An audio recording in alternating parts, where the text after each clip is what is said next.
Part 4, Directions. You will hear 10 short talks given by a single speaker. For each short talk, read the 3 questions and the 4 answer choices that follow each question. Select the most appropriate answer. Mark your answer by clicking A, B, C, or D. You will hear each short talk only once. Questions 71 through 73 refer to the following talk. Ladies and gentlemen, I would like to welcome you to Springwell, the country's most up-to-date nuclear power station. Before I take you around, please be aware that we test the emergency alarm system every Friday afternoon. That's today. So the technicians will sound the alarm sometime during your visit. The alarm is a continuous ringing bell which you will hear for about 10 seconds. Please don't be alarmed. This is just a test. In a real emergency, the signal would go on for much longer, of course. In that case, you should evacuate the building and make your way to the emergency assembly point outside. To get there, follow the green running man signs you can see here. They lead to the rear exit on the ground floor. When you are outside, turn left and walk around the building to the parking lot in the front. That's where we check that all personnel have evacuated the building. Now that's the health and safety taken care of. So let's start, shall we? Everyone follow me, please. 71. What will happen this afternoon?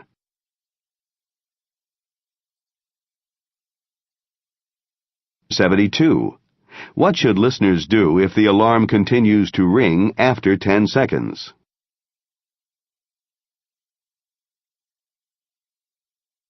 73. Where is the emergency assembly point?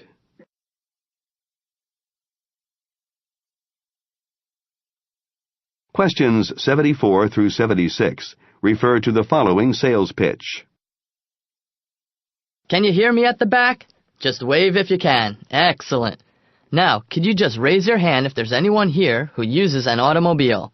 Are there any car users here? Just raise your hand, driver or passenger, it doesn't matter.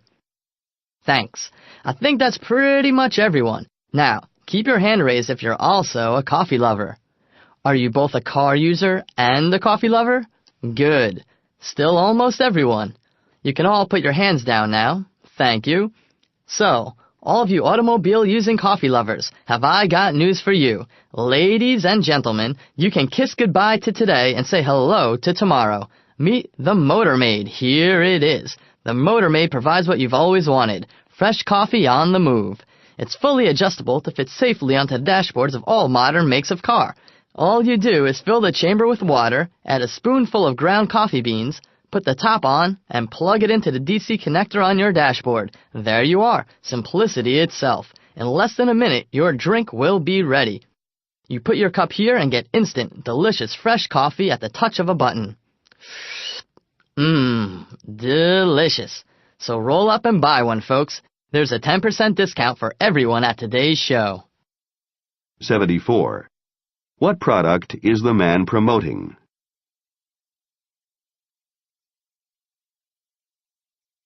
75. Who is the audience for this talk?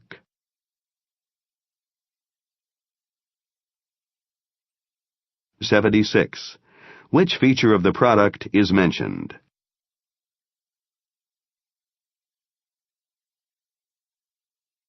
77 through 79 refer to the following radio message. Calling all harbor pilots and captains in the vicinity. Please listen carefully to a message just issued by the Port Authority. For safety reasons, it is essential that all vessels adhere to the signals on top of the port control tower. The port busy signal is a red flashing light.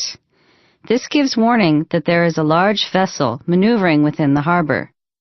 When the light is switched off, the harbor is all clear, and vessels waiting to enter may proceed. While entering the harbor, all vessels are required to maintain an all-around watch for local traffic movement.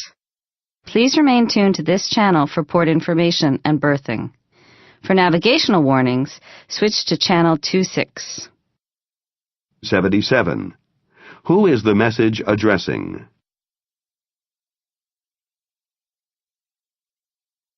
78. What does a red flashing light mean?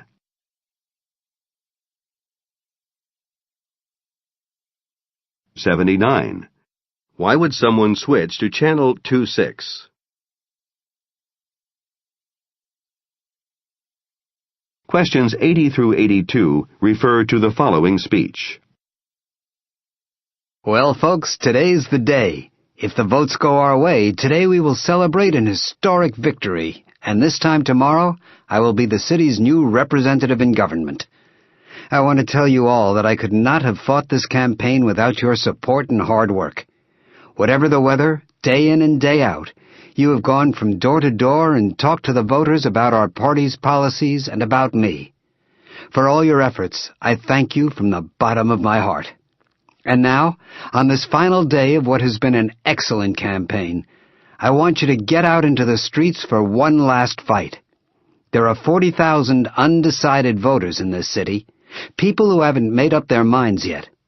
Make them listen and tell them the city needs them.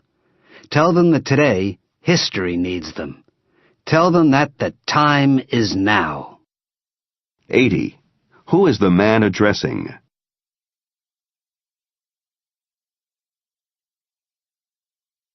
81. Who most likely is the speaker?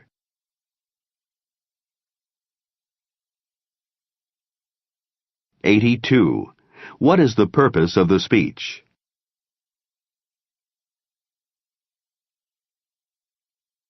83 through 85 refer to the following news bulletin. Shocking news for motorists. A report by the Auto Insurers Federation out today shows that the cost of insurance is set to increase yet again.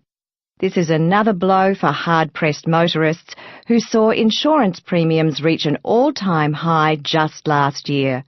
Insurance companies tried to justify that price hike, citing a huge increase in the number of claims for personal injury.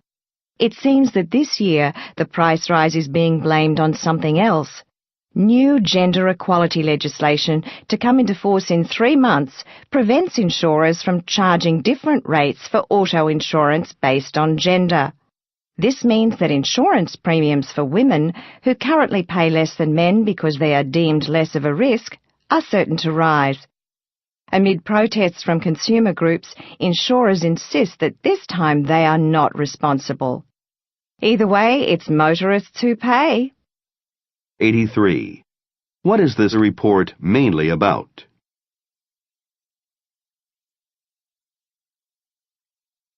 84. According to the report, who is to blame for this situation?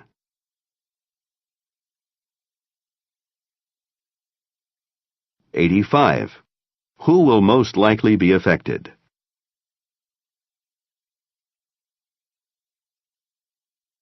86 through 88 refer to the following talk.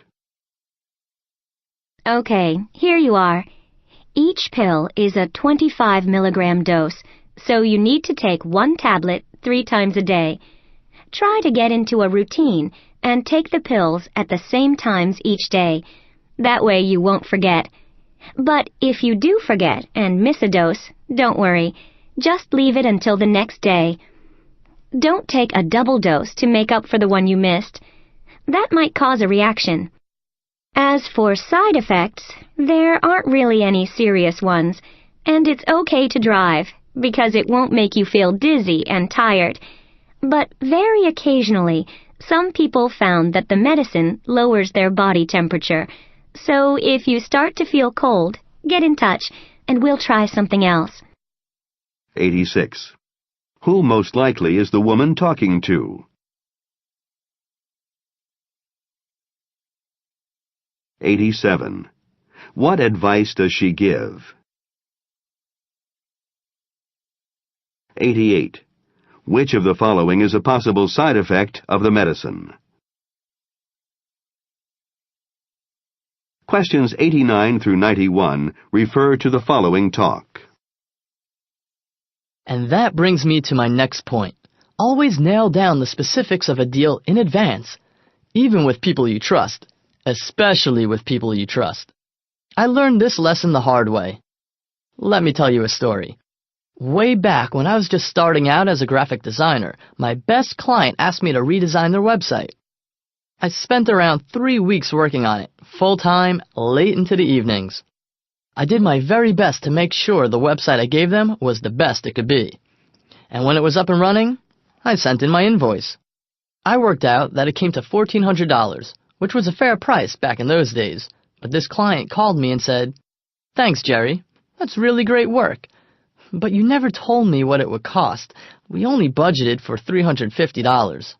That's all I can pay." That worked out to be 75% less than I expected. I tell you, I was horrified. But a few years later, I realized this guy was doing me a favor. You see, he was teaching me that your power is greatest before you begin a job. That's when you know you've got something that the other party wants. It's a lesson I never forgot from that day to this. 89. What is the man talking about? 90. What problem does he mention?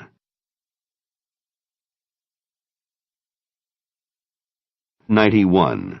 What lesson did he learn?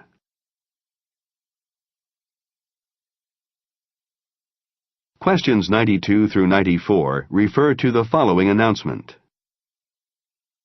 Could you all sit down in your seats for a moment, please? Thank you. I'm sure you're all very tired after your long flight and want to get to your hotel room to freshen up before the conference gets started, so I'll be brief.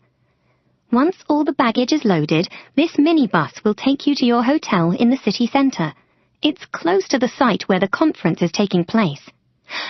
The time is now, 10:30 a.m. for anyone who hasn't adjusted his or her watch. I suggest we all meet up in the lobby of the hotel this afternoon at 1:15, and I'll take you over to the university. It's a 5-minute walk from the hotel. The plan is for the president of the society to meet you all formally first, at 2 o'clock in the Roosevelt Lecture Hall. 92. Where is this announcement taking place? 93. What time does the woman suggest meeting in the lobby? 94. What is happening in the afternoon? Questions 95 through 97 refer to the following talk. You will each be stationed at one of the stadium gates. It will be your job to help control the crowds, make sure everyone has their tickets ready, and to ensure things go smoothly as they enter the venue. It's a big game, and we're expecting over 70,000. That means it'll be hard work for us all, but I'm sure we can do our job well. The north gates will open from 1 o'clock. The south gates will open at 1:30. All the gates will close at 3:45, 15 minutes after the game begins. Naturally, we want everyone to enjoy themselves tomorrow, but we also have to keep it safe. As usual, this may involve searching bags. Check for any banned items. I will be monitoring on CCTV, and you can contact me by walkie-talkie as necessary. Remember, keep smiling at all times. We have a great reputation here for providing good, safe, family fun, so be polite and help people out wherever you can. 95. Who is the speaker addressing? 96. When will the game begin?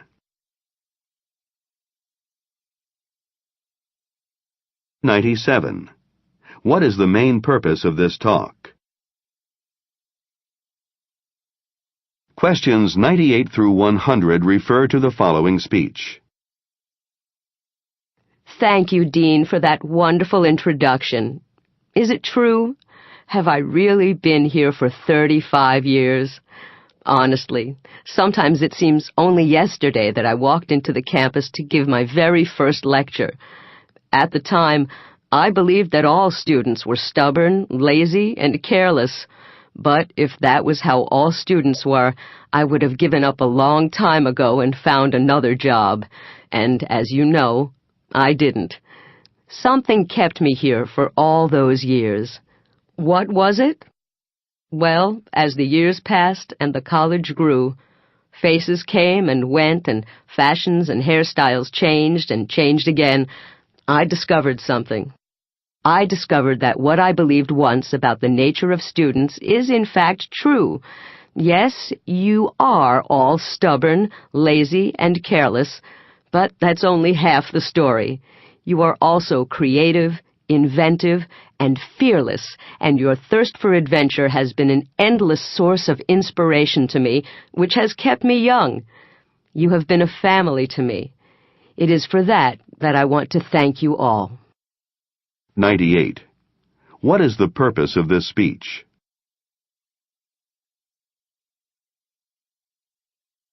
99. Who is the speaker especially grateful to? 100. In what ways has the speaker changed during her time at the college? This is the end of the listening test.